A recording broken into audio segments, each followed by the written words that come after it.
Claudia, why don't we get why don't we formally call this to order, and maybe can I ask you to lead us in the Pledge of Allegiance, and we'll get going from there. Does that sound good?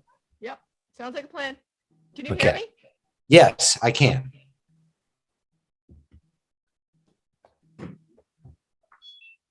I pledge allegiance to the flag of the United States of America and to the republic for which it stands, one nation, under God, indivisible, with liberty and justice for all. Okay, thank you. I see that we have I've not heard from Tim. So what I think we'll do is we'll go ahead and get started, and hopefully Timmy will join in abstention. Anybody have an issue with that? No. Okay. Let's do as we always do at the start of these meetings, which is just to sort of talk about where we've been, where we are, and where we're going for everybody's memory. Repetition makes for clarity. So we were put in business by a charge from the town of Washington board last summer. We had a series of public forums where we listened in the fall. We hired Nan and her team of consultants to advise us, as well as Jim Stout as our own counsel to help us think about any legal issues that might be unique to the CPRC. We then had focus groups around Thanksgiving of discrete, longstanding members of the community. We then had a open house in February, which we used to start to share a lot of the information that Nan and team had started to generate and help us focus down our viewpoints so that we could craft a survey, which we then did. We crafted a survey that went out in end of April, early May, and we have received those survey results and posted them. Meanwhile, Nan and team have been busy starting to publish the detailed reports that they have been working on. And we have, in a series of meetings, been talking about those as a group. Tonight, we are going to have some questions about the entire body of work that we have done, both from us as a committee, but also from the public who we invited to write in any questions that they might have. So we have some questions from them, all with an eye towards essentially putting forth a report that has for posterity all of the work that we have done in one compendium, which would be essentially a CPRC encyclopedia that Nan and team have been working on.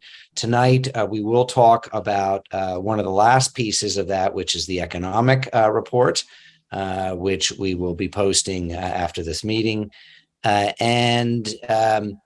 As a second piece, we have asked as a committee that Nan and her team put forth a series of draft recommendations based off of this entire body of work that we've done for certainly almost 10 months at this point. And she will be circulating that to the committee shortly. And we will then discuss that and think about that, and with any luck, settle on a recommendation as a committee that we're completely comfortable with, and we would then have a meeting where we present that to the town board with the same big compendium that as a companion for them to react to. And with luck, we will do this final bit by early July. So that's where we've been, where we are, and where we'd like to get to. Specifically for tonight, what I think it might make sense is we start out with a little discussion around the economic report itself, because that has recently been circulated to the committee, and I'd love to give Nan a chance to just introduce it conceptually to the public, and we will post that tonight. And then I think the committee may have some questions on that. The committee may have questions on broader items, and then when we're through those, we would turn to the written questions that we've had so far. We will read those written questions without attribution as to who it was that authored the question, simply for privacy purposes, but we will read the question themselves, and then have Nan and team be able to give their best answers. So with that, I just turn to the rest of the committee. Have I missed anything on all of that? I don't think so. Okay, good. So Nan, let's hand it over to you to talk first maybe about the economic report. Okay, yes, and I'm kind of a stand-in tonight. The author of that report, Michael Stumpf, is unable to be with us tonight. So I'll try and present it in a broad way, and ask Ellen if there's anything else that she might add to it is great. And any specific questions that we can't answer tonight, I'll make sure I get right back to Michael and get him to respond to that.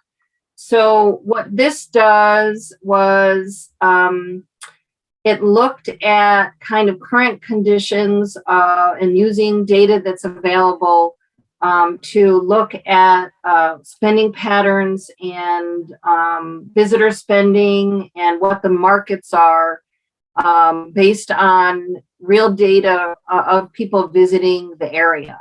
So it starts off with kind of setting the stage for what has been taking place and what the market opportunities are. And then what he did was he went through 3 different scenarios to estimate the monetary benefits that may accrue from those 3 different scenarios. So they were basically modeled using the information that we had, and it was based on the first scenario was, let me just go there. So the first scenario was looking at a potential. Man, can you put this on the screen? Sorry, are you able to share it onto the screen?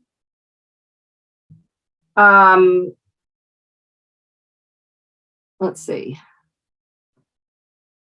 Yeah, I mean, it's mostly text, so it's not going to be terribly interesting or able to be read right off. But so the first scenario that he looked at was looking at a 20-room boutique hotel or inn and he used that figure based on some of the input that we had as kind of that tipping point from the survey of where, there was about A third of the people said it was very appropriate. A third of the people said it was somewhat appropriate, and a third of the people said not appropriate. So it was the size that was kind of that tipping point. So he looked at doing the scenario with in looking at what the investment would be to make that kind of scenario happen. Looking at, you know, the space that is typically used, the amenities that are typically included with it, the costs that are typically associated by a square foot basis with that kind of use, and then looked at, you know, land costs, building and site preparation, soft costs for design, and all those sorts of things to come up with a general scenario of estimated project costs, and then looked at the employment that might be associated with such a operation, and then looked at the revenue that might be accrued with that, you know, based on parameters such as 67% occupancy with a $250 per night rate. And then, you know, using data that's available from large databases, and maybe Ellen might know more about that particular database, to identify the expenditures that would be associated with that size hotel, direct costs, labor costs, indirect costs, and so forth. And then looking at that, discuss the tax generation that could potentially be developed from that, and talked a little bit about recognizing that you know, there are other lodging scenarios that we looked at in that came from our survey, and has a little bit of discussion about how those compare to the 20-room scenario. And so there is a dollar amount that a hotel or an inn of this size could be expected to generate in terms of taxes, and property taxes as being the one that would be most important to Washington. The other scenario that he looked at was the economic impact of a restaurant. Again, it's a hypothetical kind of 2,000 square foot restaurant serving 60 diners, and went through the same kind of scenario that looked at what would this project investment need to be in terms of the dollars per square foot to develop. And, you know, again, looking at all of the different benchmark costs of what you would need to make it happen, the staffing that you would need. I know I'm going through this quickly, but the revenue that would be generated based on that scenario. And then also, as we had before, this hypothetical restaurant would generate sales tax and property taxes, to give you an idea of how much these potential scenarios might impact the property tax base. The third scenario he looked at was what he's calling a hosted event space. So this would be, you know, converting a barn to a wedding venue or some sort of existing building to hold events. Again, with some scenarios by square footage, how many guests would attend, you know, a size.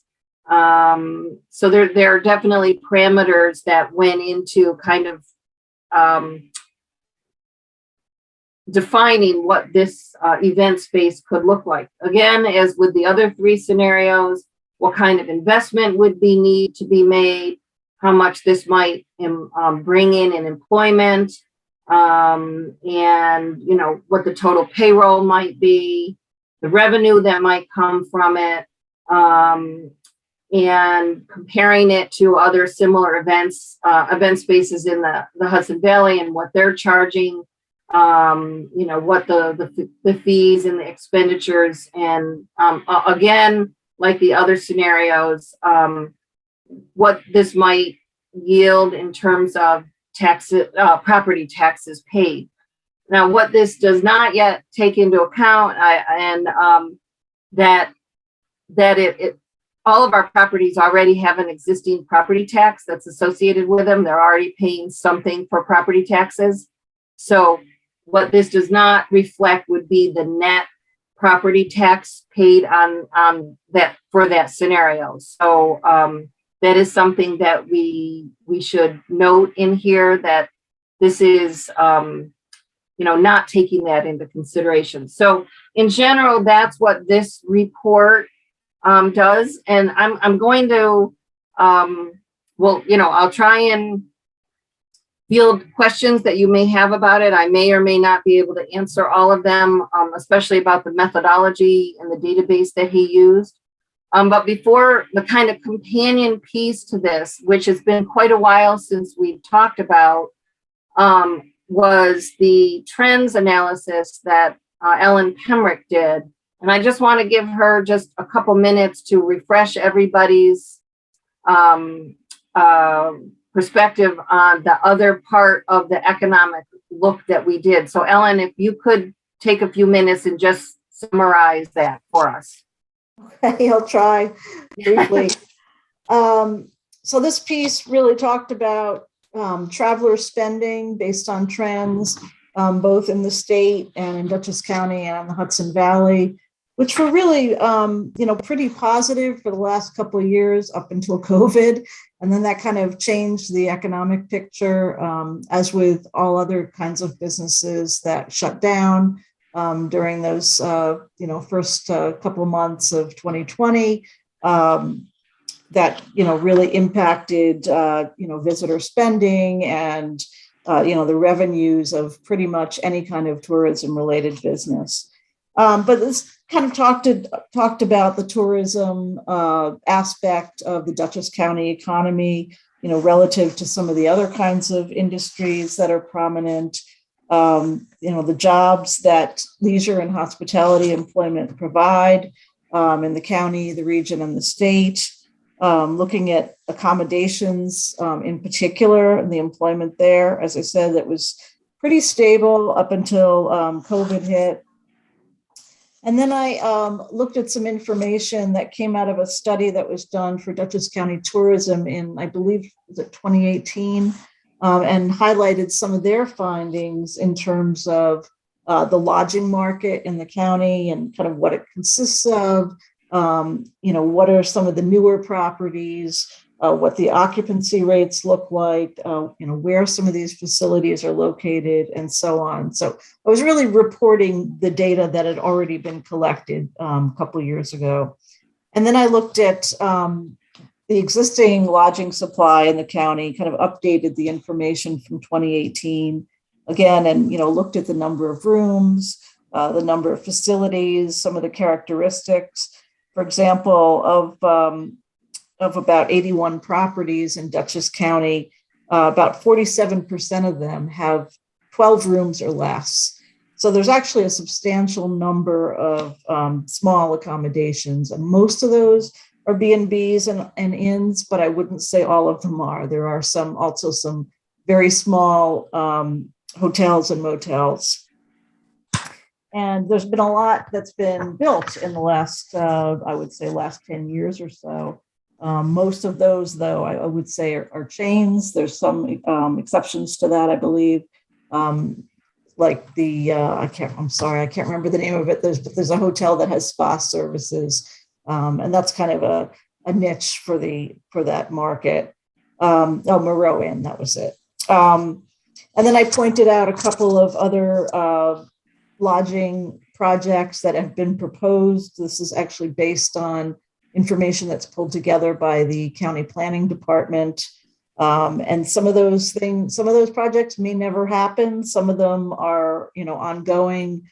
I know that at least one of them has received some state funding, so that project may be moving forward, but the county planning department tracks a bunch of different projects across the county. And I just pulled out the ones that had lodging included in those.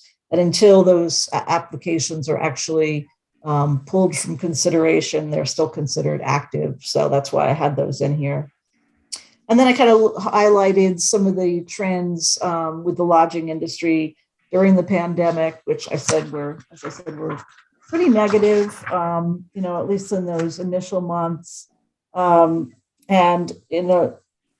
many of the occupancy rates have kind of bounced back since before the pandemic, but most of that has been generated by the leisure travel market.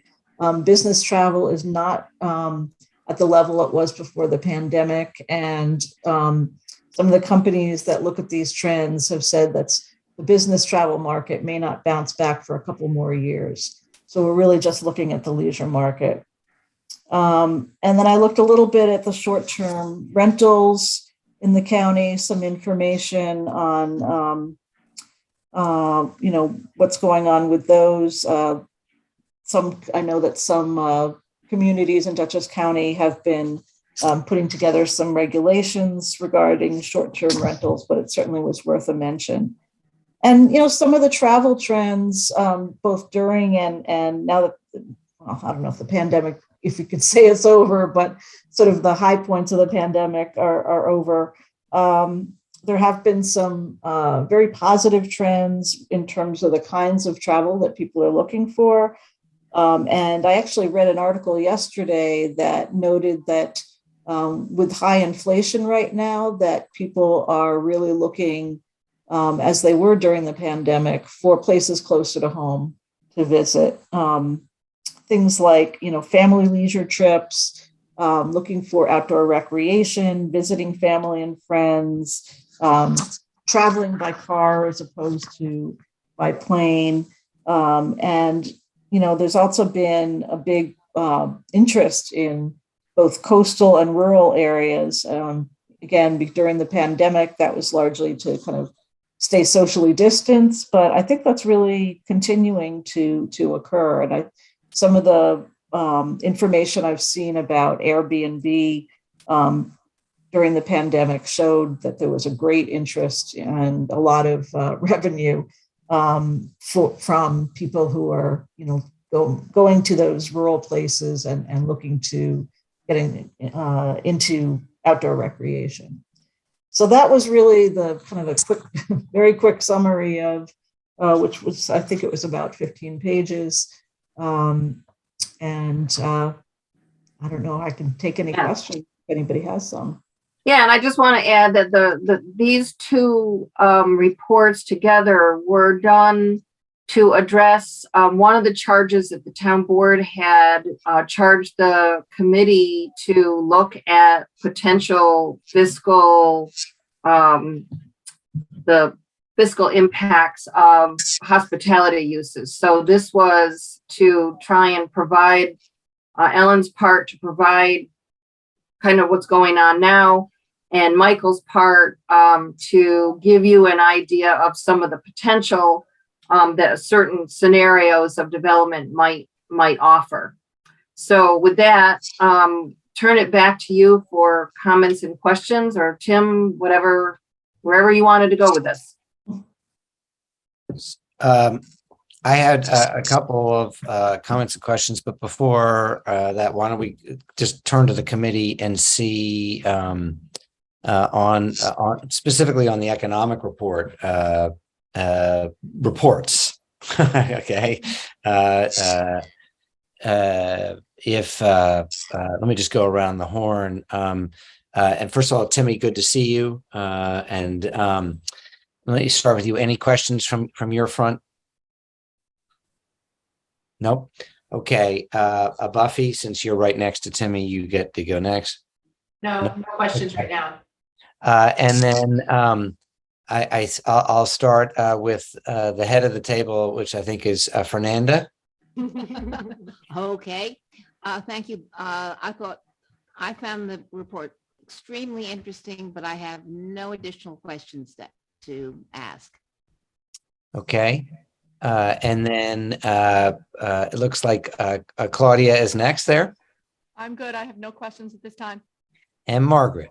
I have no questions or comments at this time. Wow.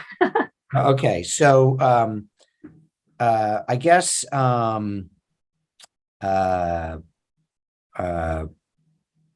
thing that it would be great, Nan and Ellen, that I think was missing was some discussion around the health of the town of Washington economically, as a government agency. Maybe there could be some ranking, there could be something, I don't know. And I think, Nan, you have done some work on that. Yes. So if we could try to include something to that effect, I think that's important as setting a context. And then the second thing, as a comment, is if we could take some of the sentences and put that into a table so that we could sort of total up if these things were to happen, how material would they be or not be to the town tax base or just the local economy itself. And I think that we could draw it a little bit tighter point on conclusions, I guess, as it were. Okay. And then Ellen, on your piece, I wanted to make sure that you,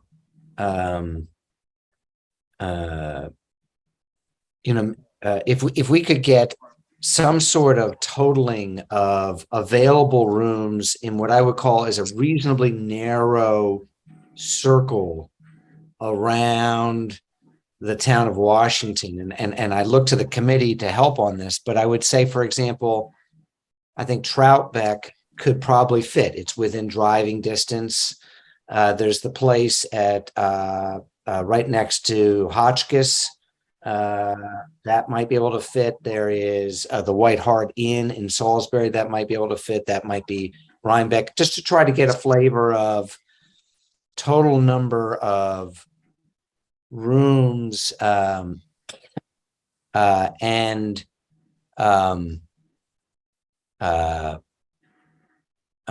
so that we have just a little bit more specific baseline to our little circumference, as it were. I don't know if that's possible, but if I could just interrupt for 1 second. Rick actually put together a map that shows all of the lodging facilities in the county based on the addresses I gave him. So I guess the question for you is, what do you consider, a reasonable driving distance for somebody who is coming to the town of Washington? And I could probably figure out, based on whatever measure you want to use, I could probably figure out, how many rooms are within that particular drive time.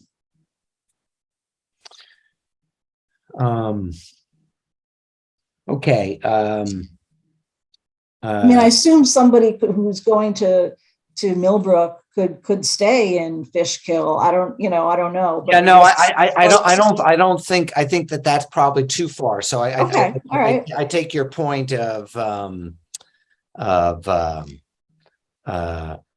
but I mean, what I'm looking for is also, you're talking about a rural setting and sort of a quaint kind of feel as being topical right now, right? And so that's why I'm thinking about those particular places.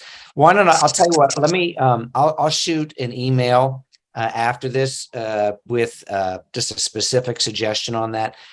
And it's not that big a point. I just wanted to get a little bit, I would love to be able to hand the board, the town board, just some specific facts so they had about what is really right around them. That's what I'm looking for, because I think it could be useful.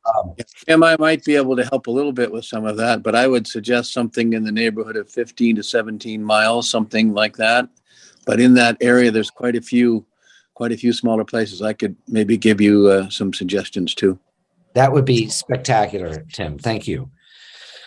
I mean, I did point out in the report that most of the smaller B&Bs and inns or smaller motels are on the east side of Dutchess County. But if you want me to get more specific, I can do that. Yeah, I just want to give a number of rooms, right? Yep. Like Okay. that's all I'm trying to get to. And I think that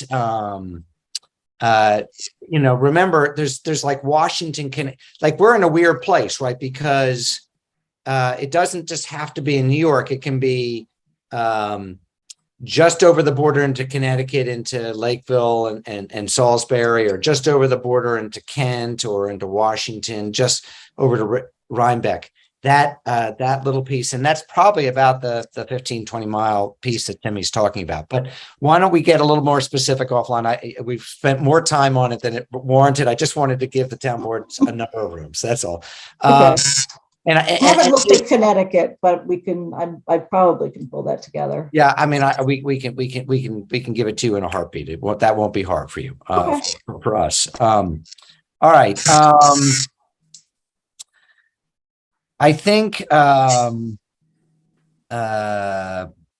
those were my thoughts about the economic reports. And so what I think we should do is, just in the interest of time, is Margaret, let's go ahead and post the report that Nan was just showing. All right. And then we can always update it later for some of the stuff that we're talking about here.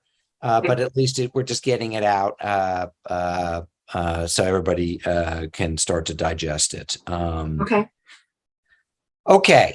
If there isn't anything else on the economic reports, then I think we can just open it up to broader questions about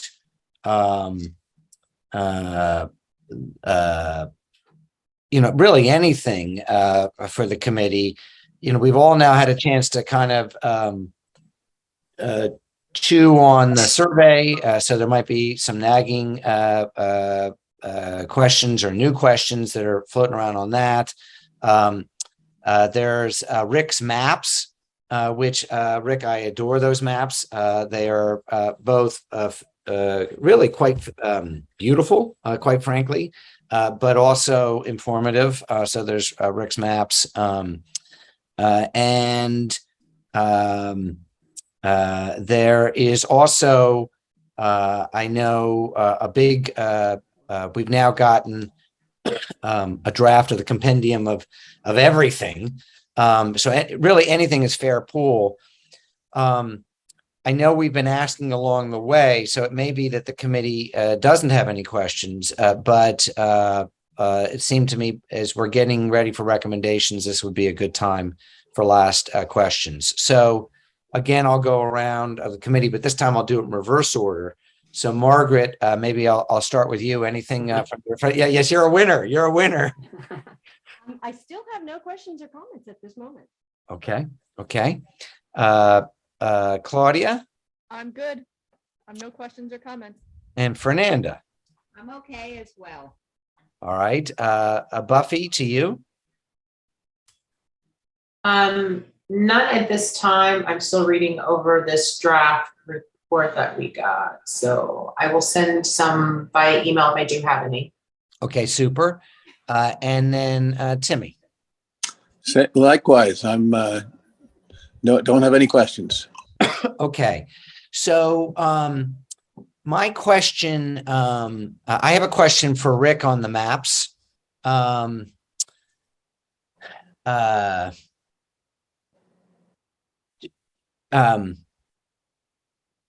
So we we have a sense of the environmentally sensitive areas. Clearly, the town of Washington is rich in its natural resources, and so I keep going back to those maps because there's so much to kind of think about and parse through. But you know, water is a natural resource that really seems to feed so many other things. Okay, and so I don't want to rank one natural resource higher than another, but I just want to keep saying that I personally keep going back to water, and it's clear that there are aquifers in the hamlet of Mappetsville. All right. And I guess one thing I'm still trying to understand is if it's clear to us if those aquifers are the aquifers that feed the village its water. Have we been able to sort that particular issue out? I mean, I believe the one in Mappetsville, yes, does provide the water supply to the village. The other aquifers in town, I'm not sure, honestly, if those are being used for anything other than personal, like individual lot wells. Right. So, I guess, and maybe you have the maps with you, but if I would love it if we could just look at that aquifer map and just understand. I guess offline again. This is for the Nan, as we're thinking about this. I think it would be very nice to make sure that we establish facts for the town board.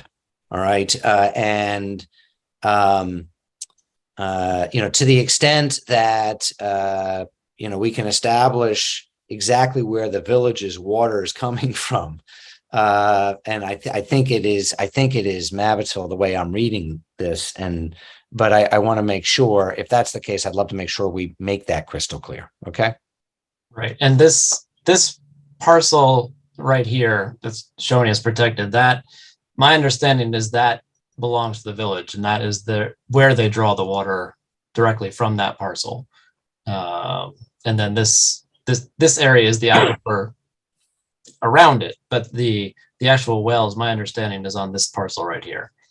That's correct. Right. But I mean, is it not, I mean, they're all interconnected, so to speak, right? The aquifer itself underneath it, they may be drawing from there, but it's all interconnected underneath, right? So right. Okay. Yeah. The idea is the teal area is where the aquifer is located, and then the darker blue feeds into that, from farther away. So, okay. Can I just add to that? Rick, I can either put it up or, so I looked into it and got information from the village on what they consider their watershed. And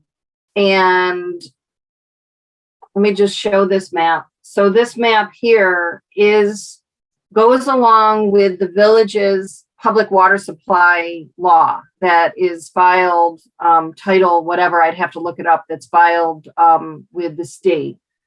So each of these, and Rick can address, the relationship between this watershed map, and this has the 3 zones that if you look at the village's water supply law, it has different regulations for each of these zones.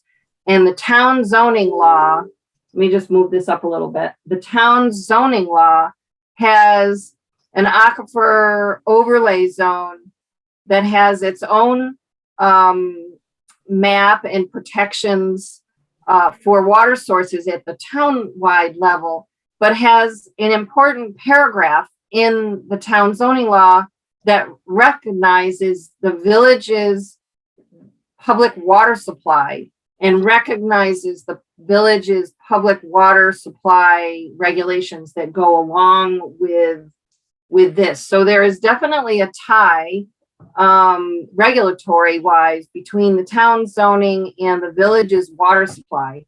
So, so the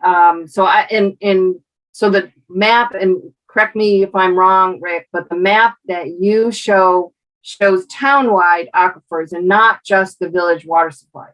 Correct. It's showing the full town, and it's also the map that Nan's showing now, which was prepared by Cooperative Extension. The map that I prepared is also using mapping done by Cooperative Extension, but it was done just about a year ago. And I haven't spoken to anyone there, but my belief is that they have updated their mapping. And so while this map is the current regulatory map, there is more current mapping that I believe is a little more accurate as to where the aquifer may be and where it's recharging. So, and for this area, it covers a larger area for zone 1 and 2. Okay, well, I think, and we can take this a little further offline, but I think I'm certain that the town board would welcome, clarity around this for everybody, and to the extent that this particular map is 10 years out of date, and there's more recent stuff and things like that, which is, Rick, I think what you're very diplomatically saying, and I appreciate your diplomacy. We could certainly point that out. I just think it's a benefit. It's very relevant to everything we're talking about. Okay.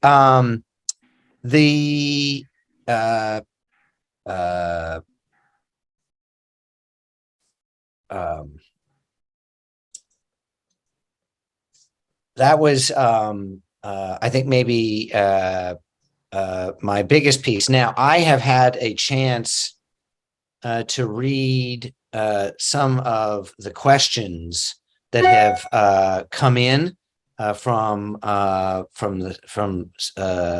people have submitted via email, and I think there's some good questions, and so I'd like to make sure we leave enough time to go through some of those.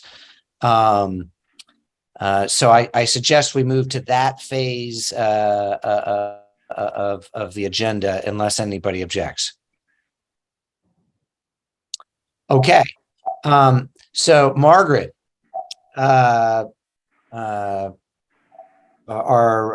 fearless Something. collector of communication, our communication director. That's a good title. Chief Communication Officer. I think that's even better.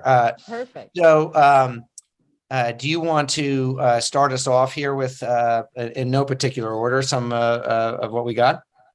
I have actually passed it on to Claudia to read, Okay. so she's gonna start it. Okay, So Claudia. there's no particular order. Let Beautiful. me start by saying I appreciate the amount of work, time, and effort you and your consultants have put in to date. The report indicated 695 survey responses were received.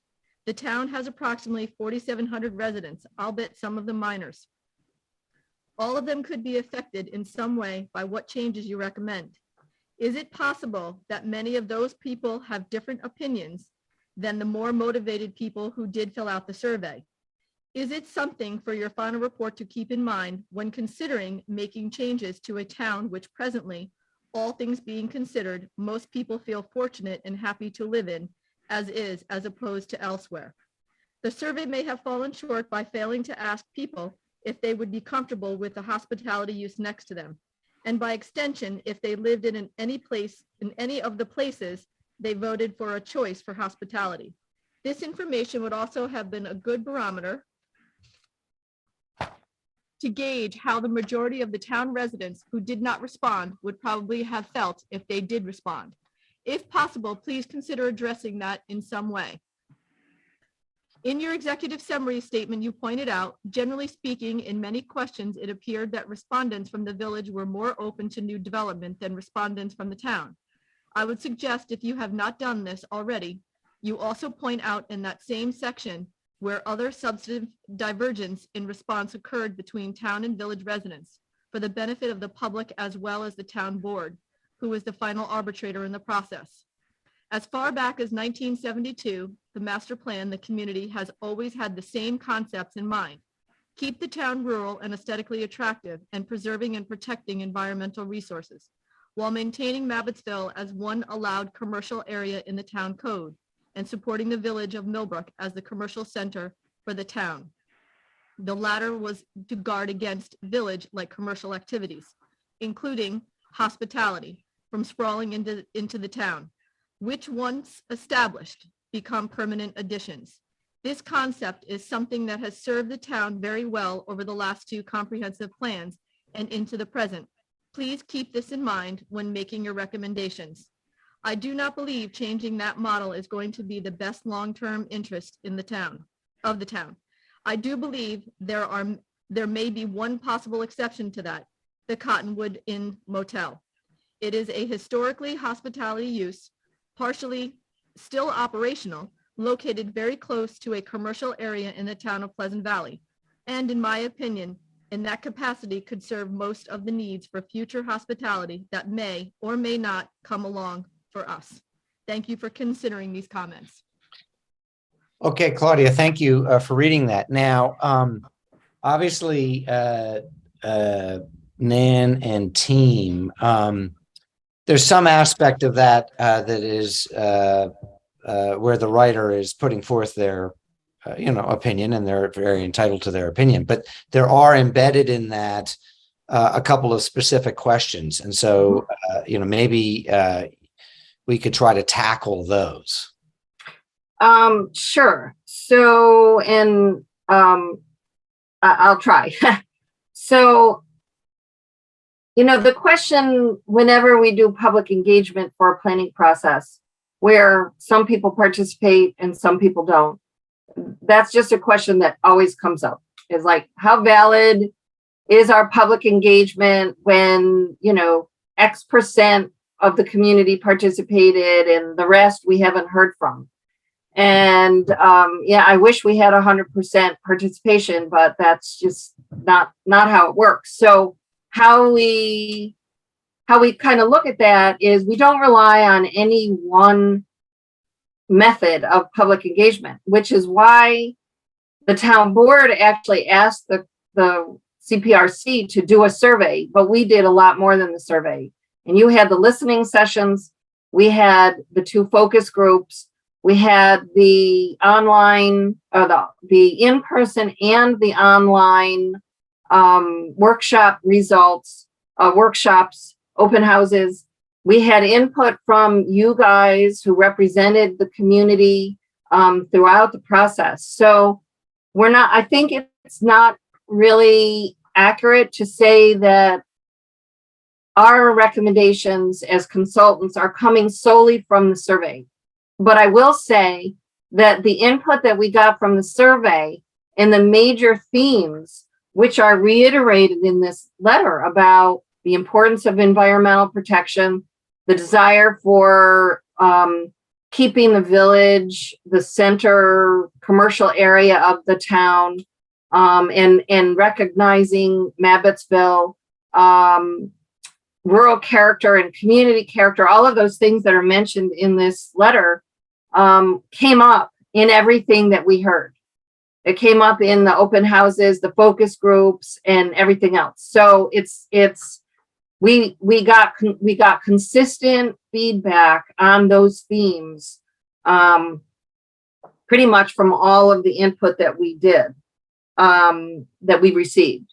So I think that while the survey was significant, it was one of the tools that we have to rely on for how people feel.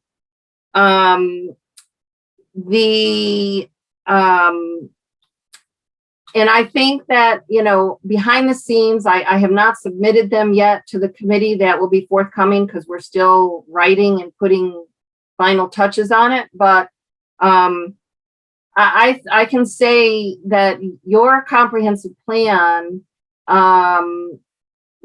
was based upon an earlier comprehensive plan that I was was 1998, 99, I forget. There was what the years were. There was a previous comprehensive plan that your most recent plan kind of reiterated and revalidated the direction that the town wants to go in terms of all of those things we just mentioned.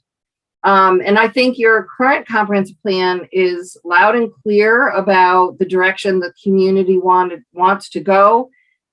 And so I think that the concepts and the direction and the vision in the comprehensive plan is stated and understood. And I think that our recommendations on how to move forward with meshing the hospitality study together with that are also consistent. And so I hear all of the things in this letter. And I guess I would say that you'll have to judge whether we did a good job of meshing these things when you see the recommendations. But I feel that the direction that your consultant team feels with the recommendations that we want to make to the committee and then for discussion further on, are still very consistent with the earlier master plans and the current master plan. So I don't know how else to answer that other than that way for now. Okay, so name one technical issue. I do believe that this was the highest number of people who have ever answered any survey in the town of Washington. So I do think that I think we went to great length to get people to answer it. Yes. It's certainly not an uncommonly low number. Oh, no, it was much better than a lot of places, you know, especially these days where sometimes you don't even get above 10% on a survey, a 10% return. Very difficult to get people to participate in these kinds of planning efforts these days, especially in the last couple of years. So I was very pleased with the return. I thought it was a very good effort. Okay, let's go on to the next question. Claudia? Okay. Hi, all. I was just wondering if you could go through the next steps at the next meeting. It is my understanding that you will all prepare a report with your experts and lawyers and submit to the board. Will that be openly discussed? It would be great if that report was then presented by Tim and Nan and others to the town board at one of their open meetings, so we could all see what they received, what questions they had, etc. Thanks.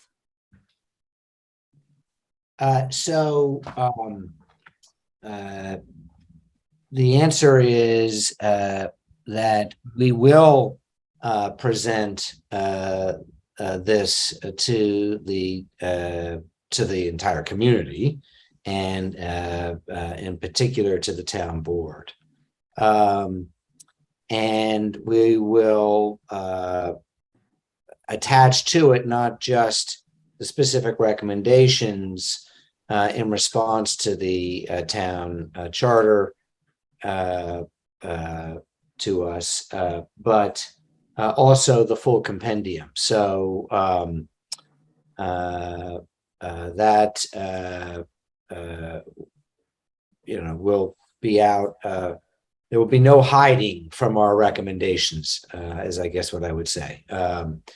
And we certainly, we work for the town board, who works for the citizens of the town of Washington. And so we recognize that, and we will take guidance from the town board as to exactly the best way to handle that. But yes, that is that's the answer to that. Anybody on the committee have anything to add to that, or Nan, from what I've just said? No, sounds good. Okay. Next question, please. Dear members of the CRPC, thank you for all your important work you are doing. I was very impressed by the maps that your consultants are developing for water resources, species, etc. I wanted to know how you will be incorporating these maps into your recommendations to the town board. Specifically, are there areas where hospitality should be limited based on the location of water or other natural resources? Also, your economic study, how will that be incorporated into your recommendations? Thank you very much again for all your great work and for taking the time to address my questions. Kind regards.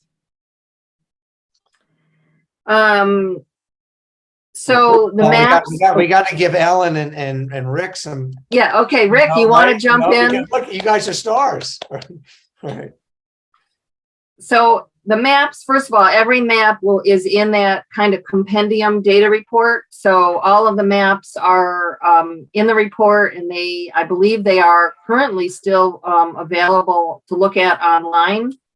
And the information, so you'll have the maps to use. I don't think we've talked about it yet, but we certainly could make arrangements if you needed printed maps. And I know someone had asked a question about whether the GIS data could be made available for future planning efforts at the town. And it's certainly our policy to hand over those shape files so that you could use them in future uses. And in terms of how they're being incorporated into the recommendations together with public engagement, yes, we've absolutely analyzed and looked at the natural resources, the water resources, and all of the information that those maps tell us to help inform our recommendations. And in terms of the economic study, what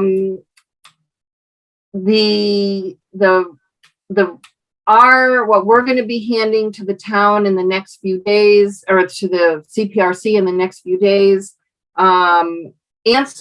tries to use those reports to answer the question of the town's charge about what was the economic impacts of hospitality. And so they will be, summarized and, added in as conclusions to answer that question for the town board. Okay. Next question. My question is really a follow-up to something Fernanda had mentioned. There were many who were against any change at all, and then either went no further or only answered a few questions. I do think they need to be recognized, as if you want no change, you clearly do not want to see a large hotel. How do we make sure their views are included? The maps you all created are fabulous. It was unclear to me how they play into the surveys and the final document. Is there any comparative analysis being done? For example, Troutbeck, Beekman Arms, even the Curtin Cottonwood operation. Thank you all so much.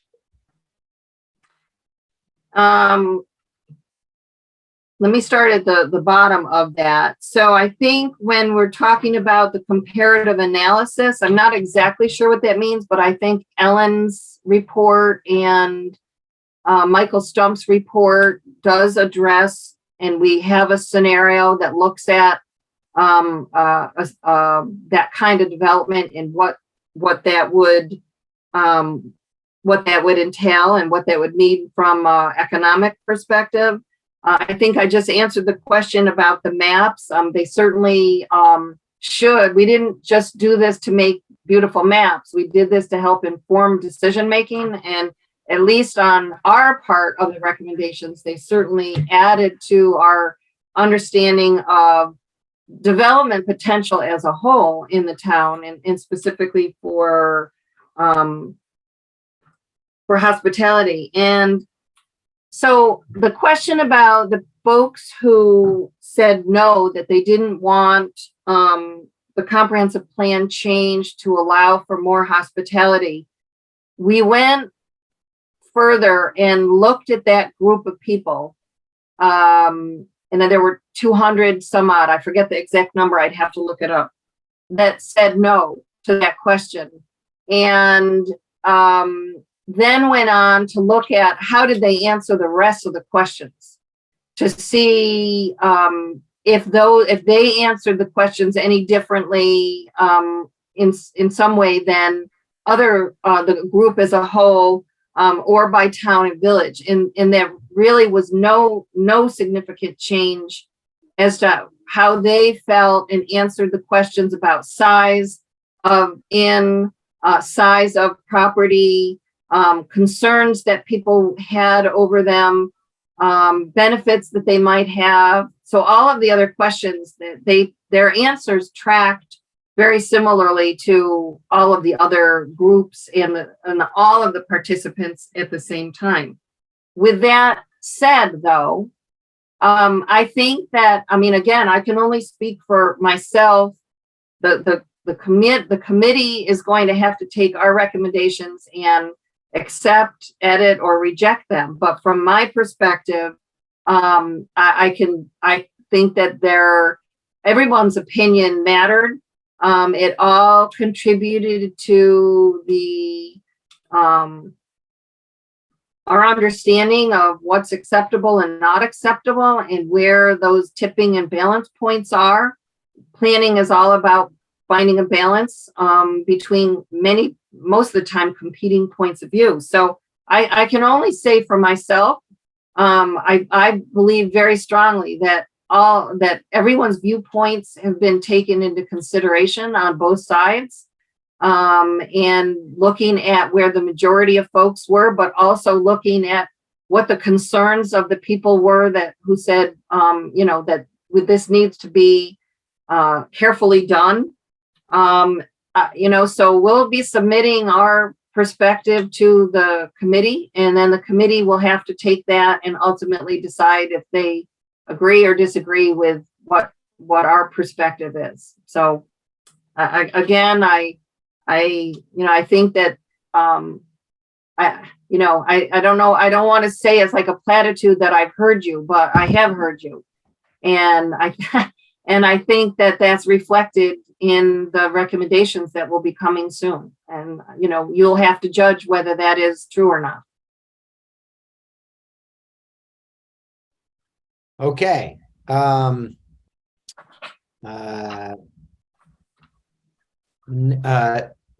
It looked like for a second that John Penn had raised his hand. We're not really doing a public Q&A here, but I just wanted to make sure that there wasn't something, John, that maybe I missed that.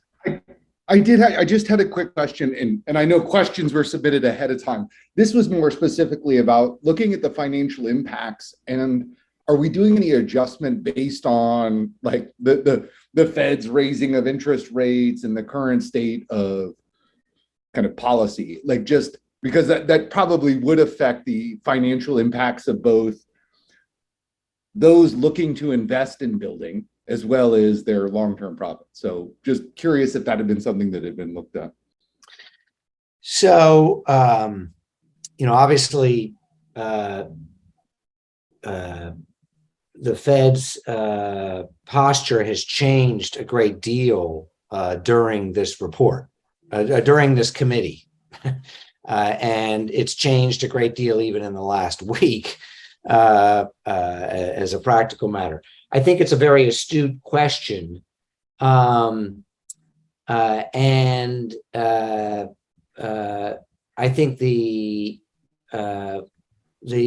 short answer is that the report itself is static. In other words, we didn't do scenarios where interest rates double and the cost of capital. Which, by the way, is totally reasonable that you guys did that, not expecting a quarter of a point. So I think that's the sort of the answer. Having said that, what we didn't try, this report does not try to assess the financial viability from the owner's perspective. This report tried to assess it from the town of Washington's tax basis or the local economy, what it might add.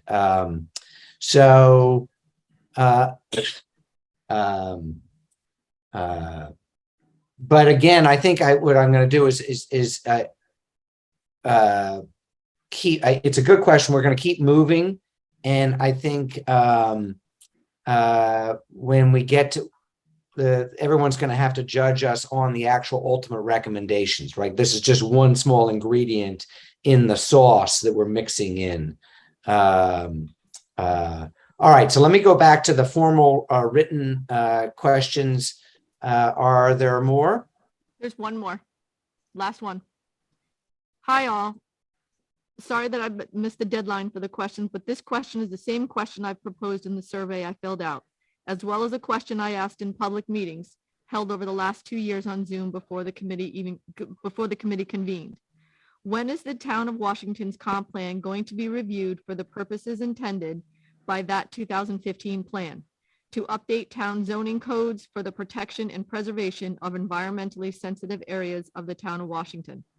There are many environmentally sensitive areas of the town of Washington that, to my understanding, are not yet identified and protected by zoning code. Thank you for your work on this matter. Okay, so on the one hand, as the question points out, it's a little beyond our scope. On the other hand, it's obviously relevant.